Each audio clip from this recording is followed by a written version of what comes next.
What's up, Philadelphia? Welcome back to First Time, Long Time.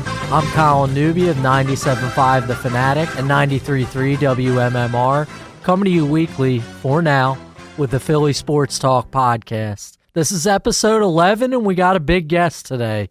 Marissa Magnatta from the Preston and Steve Show, the morning show at MMR, here to recap the station's concert event, MMRBQ, on Saturday, and talk about her background with the biggest show in the Philadelphia market. But first, we got to talk about Red October. The Phillies clinched the National League East on Monday against the Cubs at Citizens Bank Park. They dropped that weekend series to the Mets, lost 3 out of 4 games, but that kind of ended up as a blessing in disguise. Not only did it mean the home fans got to enjoy the first NL East pennant in 13 years, but it also meant I was at Citizens Bank Park covering the game, and the scene down there was awesome.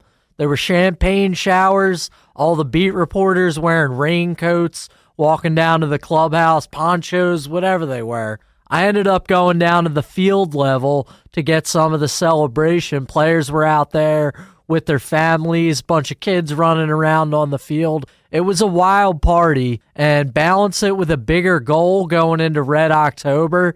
This season was always about a World Series, but it was great to see the Phillies get to celebrate something.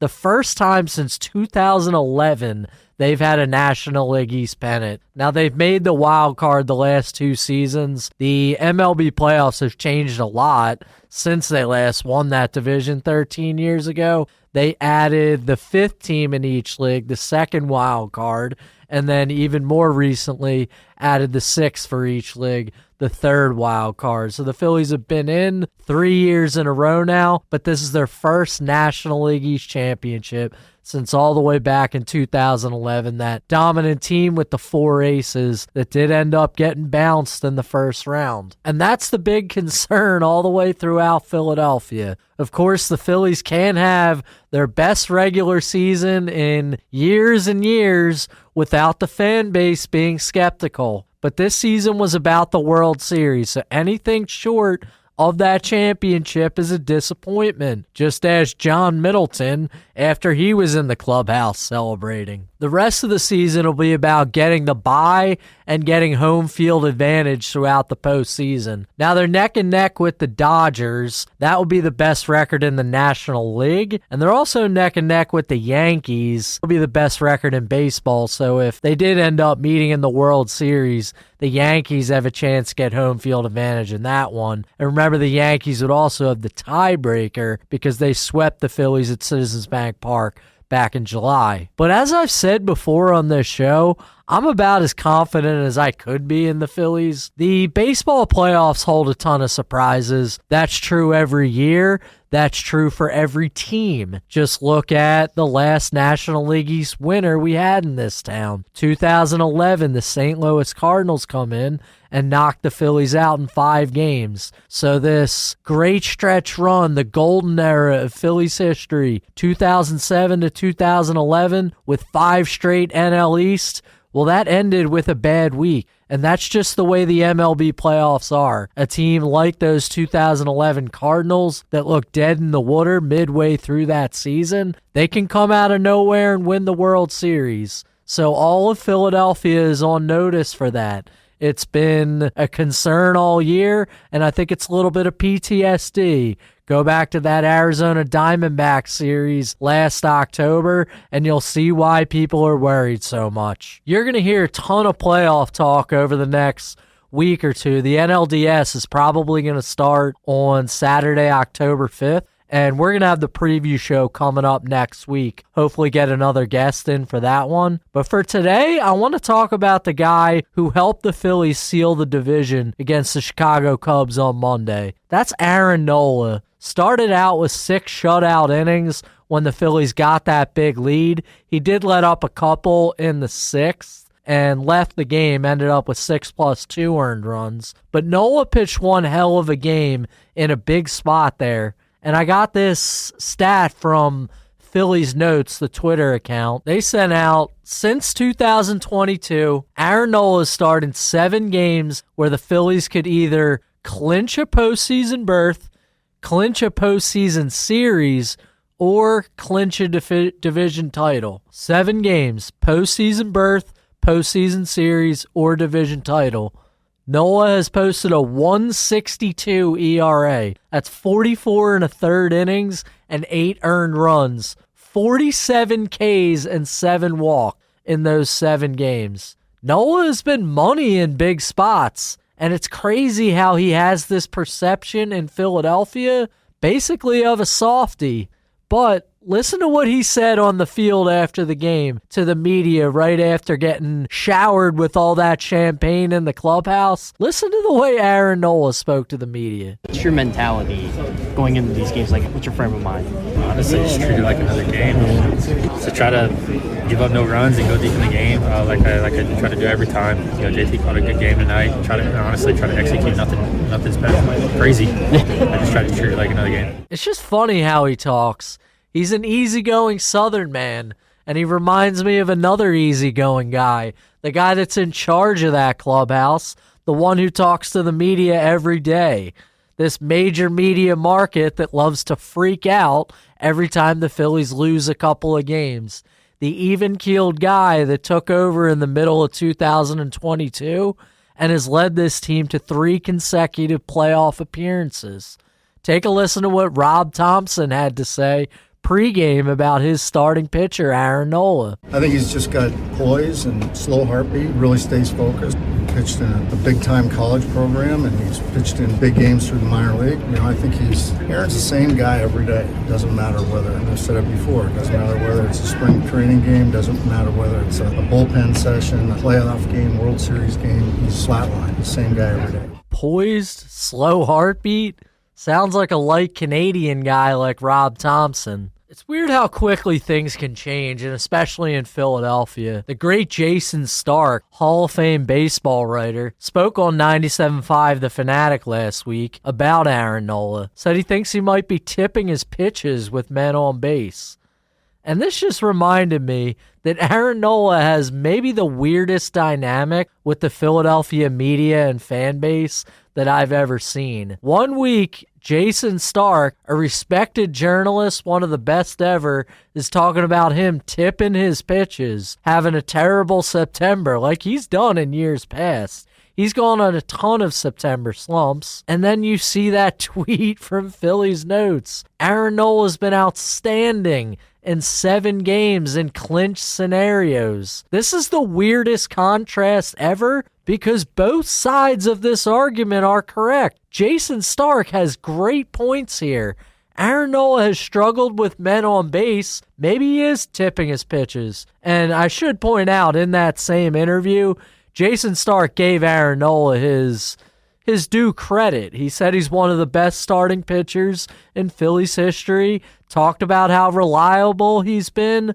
He's right up there with the leaders among MLB starting pitchers in recent seasons in innings pitched and a lot of other major categories. But Jason Stark sees the flaws in Aaron Nola. They haven't showed up in the 7 games that I'm talking about. He's been absolute dynamite. But this guy has excellent statistics. He's going to go down in franchise history as one of the best ever. Nobody has ever won more games at Citizens Bank Park than Aaron Nola. That includes Cole Hamels. That includes Roy Halladay. Some great pitchers. Aaron Nola is number 1. Phillies fans should be confident in this guy. Zach Wheeler, sure, I'll take him over, I think, any other MLB pitcher, just in terms of attitude, the velocity, especially his fastball recently has touched 97. He's just got outstanding stuff overall, and he has the experience in big games. He's the total package. But behind that, Aaron Nola is your number 2 starter, whether he pitches a game 2 at home or not. You might use Christopher Sanchez. He has much better home splits than road splits. But that doesn't define Aaron Nola as a pitcher. He is the number 2 behind Zach Wheeler. This guy has had a cool, calm heartbeat in big games. Everybody talks about Ranger Suarez that way, but Aaron Nola deserves that same credit. And he is sort of a laid-back Southern man, the LSU grad, the easygoing voice. I think that might have kept him away from becoming the beloved hard-nosed guy that Phillies fans tend to latch onto, like Roy Halladay and probably even like Zach Wheeler. But Aaron Nola deserves his due credit. He pitched a great game on Monday night to help the Phillies seal the division, and I think he gets sold short a little bit too much in this town. We're going to switch gears after the break, talk about a crazy day on the Camden waterfront over the weekend when we get back. If it's happening in Philly sports, Colin Newby's talking about it. Go with him behind the scenes of legendary sports venues with the best athletes and the most iconic media personalities of the greatest sports city in the world. Welcome back to what was supposed to be an all-music episode, the first in this show's history, in honor of MMRBQ, the station's signature event, just held over on the Camden waterfront, that venue that's changed names like 8 times. Yes, that one. But it was over the weekend. You had Hailstorm and the Offspring as the headliners, but it was an amazing lineup of bands all day. These bands get on stage just after 12 o'clock when the gates open, and I think the Offspring ended up getting off the stage a little after 11. I'll say 11:10, 11:15 at night. So it really was a marathon for all the listeners in attendance, for the bands themselves, and for the MMR staff. Another great part earlier on in the day, I think, is always the Preston and Steve side stage. And I love when these singers get up there. It is karaoke, but not the karaoke you're picturing at a bar. It's 10 voted singers who are amateurs, but some of them are in bands and got a little bit of experience. But an awesome experience for the station. Some bands and singers that they really had a hand in their careers, and especially when a big headliner like the Offspring gets up on stage and talks highly about MMR, you know it's a great rock and roll station. So take a listen to what the Offspring had to say in their introduction at MMRBQ over the weekend. It's like our 3rd or 4th time playing the MMRBQ, and it's always a blast. Always a blast. You guys always show up and you bring the spirit that we feed off of. Thank you for being here.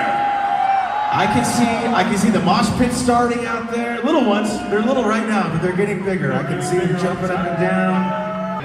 Okay. Oh yeah, there we are. It's gonna be great. It's gonna be a great Saturday. It absolutely is. We got a bunch of songs to play for you tonight. We're gonna play some old ones. We're gonna play some new ones. We hope you like them all. So this event was an absolute blast altogether, and especially that last set with the Offspring. Self-Esteem's been one of my favorite songs for a long time, and even in the crowd with some of these bigger songs, you had mosh pits for some of the headbangers. There were beach balls flying up in the air for Why Don't You Get a Job? And the one song that really loosened me up, Pretty Fly for a White Guy. Not my favorite Offspring song. I mean, it's one of their biggest hits and one I've always known, but I never liked it as much as I do right now, because sometimes when you hear a song live, it makes you like it so much more. And that's how I felt about Pretty Fly for a White Guy on Saturday over at the Camden waterfront. We had a lot of the MMR staff finishing up their responsibilities by that point in the day. All we really had left was the post-concert coverage at that point. We all got out after the Offspring set and just hit the broadcast table right after that to finish up. But we all had about 18 hours of work. I think the staff met at 7 a.m. at the studios in Ballackinwood, drove over to Camden, got finished around 1 a.m. in the morning. So it's a day I'll always remember and one I look forward to every year. So Hailstorm took the attention for a lot of people, but the Offspring was the big headliner there, and they certainly stole the show from where I was sitting. But who better to give you a little more insight on the Offspring than the first person ever to get married at the Punk Rock Museum in Vegas? Take a listen to the interview with Marissa Magnatta. If it's happening in Philly sports, Colin Newby's talking about it. Go with him behind the scenes of legendary sports venues with the best athletes and the most iconic media personalities of the greatest sports city in the world. What's up, Philadelphia? Welcome back to First Time, Long Time. We got a special guest. It's Marissa Magnatta, longtime producer for Preston and Steve on 93.3 WMMR. What's going on, Marissa? I'm giggling to hear longtime producer. I've been producing Preston and Steve for over 18 years, and I still feel like an intern. Like, it's just, maybe it's the vibe of working at a radio station, or just the fun we have every day, or the fact that I can still wear jeans and flip-flops. But where does the time go? Like Noodles said the other day to us at the MMRBQ, where does the time go? So she's a first-time guest and a long-time producer. First time, long time. But first things first, you already brought up MMRBQ. We had it over the weekend, maybe the station's biggest day of the year and a total marathon. What was your favorite part of the day as far as the bands or as far as the whole experience we had on our staff? Oh, well, I mean, the energy of having Silvertide there really hit me a few days before. Silvertide is a band that hasn't been together for about 10 years. And there was something about the lineup of bands between Silvertide and Hailstorm and Offspring, and they all knew the radio station. You know, there's been years where we have bands who they're familiar with MMR. They've played our gigs before. They've done interviews, and everyone remembers a Pierre interview. But these guys grew up with us and local shots. And I mean, Offspring did their very first acoustic set at MMR, and Hailstorm and Silvertide were both local shots with Jackson playing Grape Street. So you could just feel that vibe in the hallways. And that was really cool. But my personal favorite moment, I touched on Noodles, the guitarist from Offspring. He had an interview backstage with Pierre, and they talked about all sorts of things for 20 minutes or so. And then afterwards, we just snapped some photos. Pierre calls them happy snaps. You know, everybody smile and wave. And as we were sitting there, Pierre goes, Marissa here was the first person to get married at the Punk Rock Museum in Vegas. And so Noodles and I had a moment where we got to talk about the Punk Rock Museum, because Offspring is heavily featured in there. There's this huge mural, 20-foot by 30-foot mural of them. Noodles' glasses are in there. They're old VMA awards, Dexter's very first amp from when he was a kid, iconic stuff like that. And so I recounted to Noodles my story I was telling Pierre about the day after our wedding, going back into the museum. And it's great because you walk in and there's Ramones and Sex Pistols. It's by decade. So you turn and there's Billy Idol and Devo and Blondie. But my husband and I, the moment we turned into the 90s room, we both stood back and gasped, because there was this huge Offspring mural. And then around the corner from that was this huge Operation Ivy mural. Op Ivy, if you don't know, is Tim Armstrong from Rancid, a bunch of guys in the 90s. The band didn't last long, but it's pretty monumental in the punk world. And in that mural is a photo of Tim Armstrong singing, and then 2.5 feet away is Billy Joe Armstrong of Green Day, singing along to the song, and he's just a kid in the audience, that wants to be a rock star. He's not Billy Joe Armstrong yet. And then Noodles goes, "Hey, I was at that show too at Gelman Street." And I was just whoa, what a cool little piece of rock and roll knowledge. Of course Noodles was at that, even though he was 20 years older than all those guys. And we just got to share a moment like that. So that was pretty fun. And how did it even come to be for you to get married there? It literally happened within 3 weeks. So we were both following the construction of the Punk Rock Museum throughout COVID on Instagram. We followed the museum itself. We followed Fat Mike giving updates and such. And, it was from studs and major construction to things kind of coming together. And somewhere in March or whatever, they announced there was going to be a bar, a tattoo parlor, and a chapel. And my boyfriend and I looked at each other and we were like, should we go be the first? We never talked about marriage. We weren't engaged or anything, but there was just something that came over us both, and it was Vegas, and it was punk rock, and it seemed so perfect. And we both were like, hell yes, let's do it. And that was it. We didn't tell anybody. We flew out there, got married, and here we are. Well, MMRBQ is a great day for punk rock and for the station as a whole. But let's get to Preston and Steve a little bit. So this show has one of the most incredible, dedicated bases of listeners I've ever seen. And every time we get out to a remote show, I see how many people you reach on the way to work every morning. Tell the audience about how much these listeners love the show and how you've interacted with them over the years. Well, first, Colin, I am so excited that you said it, that you shared that observation, because you guys, when you work crew for the radio station, you are like our street team. We call it our MMRBQ. You guys get to talk to the people face to face that we're talking to every day. And even, when I get to work with you and I'm in a bar, I may talk to 10 people and you talk to 30, because not everybody is coming up. Not everyone's engaging. And we're, kind of patrolling the room and talking to different people. And they may say something differently to you than they say to me. So it's really cool hearing that and just seeing it. And you're right. It's like, it's like hopping in a chat room, like blindly, like unannounced. And you just kind of see what people are saying. And you're like, wow, there really are people out there listening. I mean, it's so interesting in radio because you're talking to a microphone. And we're lucky enough to be able to talk as a group to each other. But then when you go out there and you see, people coming back, and one of the most common things I'll hear is like, oh my God, I know so much about you and you have no idea who I am. And that never matters to me. I would love to learn their life story. I so thoroughly enjoy meeting people and learning about how they listen to the radio show. It occurred to me years ago that somebody might be the biggest fan in the world. They listen every single day. And then I asked them, like, when do you listen? They're like, I listen from 6:45 to 7:32 every day. I'm usually 2 minutes late to the office and I get in and I'm like, wow. I was like, do you even know we do a second bizarre file? But they are dedicated and they listen for that time period, and that is their time period. I mean, then there's the podcasters, which is a whole different thing. I mean, we've been podcasting our show since 2005. And I think these guys did it a little bit before at Y100, but the entire show for free out there. It used to be on iTunes podcast comedy section. It was The Onion, The Man Show, and Preston and Steve. So we have listeners all over the world who just stumbled upon us because there just weren't that many options out there.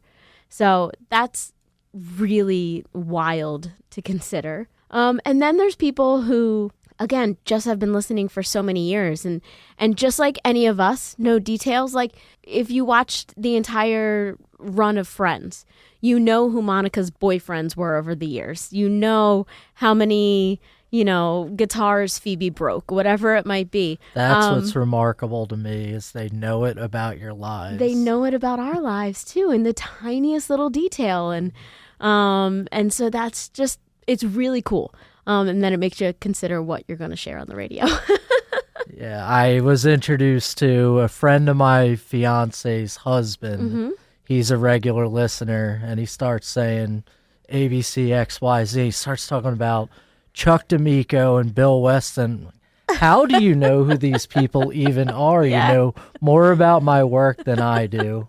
So that always stuck out to me, and it really hits you like, wow, these people really know that much. But it's the romance of our show, too, that we do share that much about our lives. We're not just talking about something silly that happened last night or, something that's in the headlines that we turn into a conversation, which Preston is just a whiz at how he does that.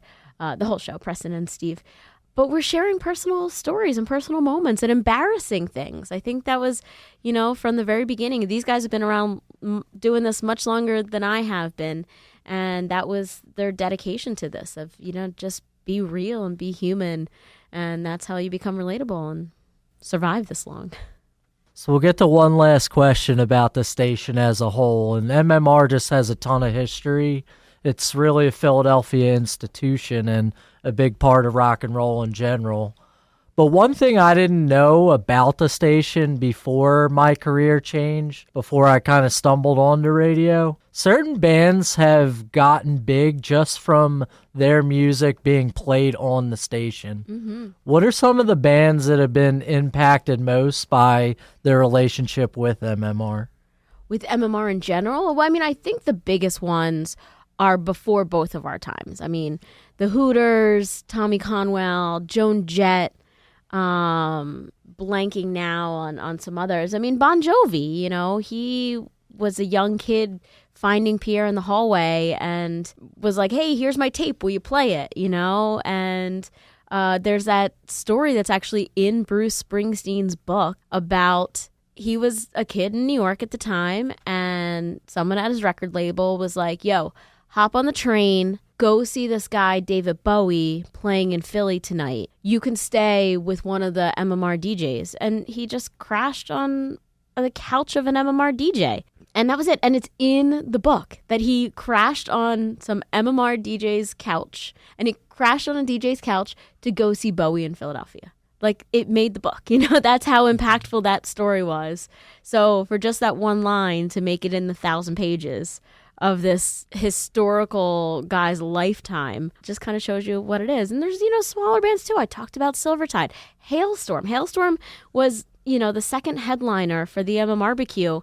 And Lizzie and RJ were in our studios trying to get their records played when they were like 14 years old. So it spans generations. We were at Bruce Springsteen just a couple weeks ago with Pierre and Jackie Bam Bam, and they're telling stories. They brought Vinny the Mad Dog Lopez on. I didn't even know Bruce Springsteen went back that far with the station, so that was wild to me. Well, Marissa, thanks for giving me so much time here.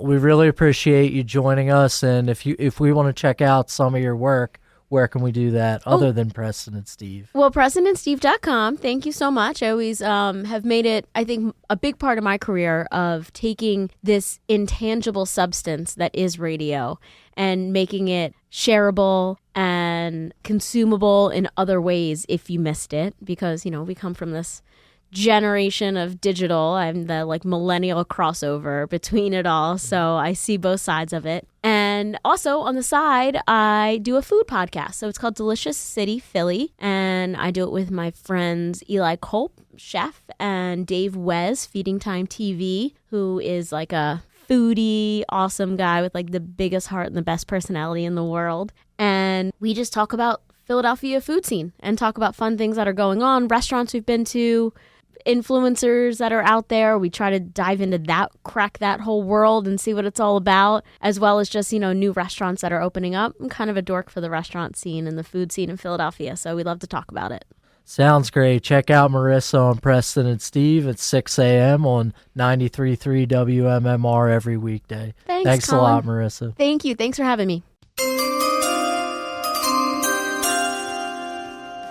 It felt like the Offspring blew all of our ears out on Saturday night, and I could barely walk on Sunday after being on my feet for 18 hours, but I got up and I watched the Eagles beat the Saints down in New Orleans by a score of 15-12. You had the Phillies clinch the NL East on Monday. You have Fanatic Fan Fest coming up this weekend with Flyers and Sixers guests. It's a crazy time in the world of Philadelphia sports and the world of Philadelphia radio. I'm fired up to be doing so many crazy things, and I'll report back next week with some FanFest sound bites and hopefully some new guests. See you later, Philadelphia.